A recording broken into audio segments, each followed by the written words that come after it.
Hello, nears and dears, welcome to Saturday Dawn Quiz. Today's Saturday Dawn questions are about geology. First question: the Grand Canyon is located in which US state? So it is located in Arizona. The city of Beirut is located near which sea? It is located near Mediterranean Sea.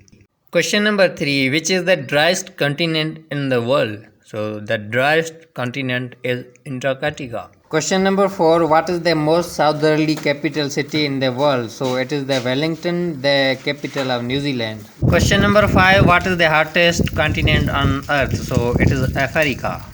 Dears and years, here it is raining, so this is the sound of the water pouring. What is the capital of South Korea? So the capital of South Korea is Seoul. Question number 7: which 8 countries are members of South Asian Association for Regional Cooperation, SAARC? SAARC, an international organization in South Asia.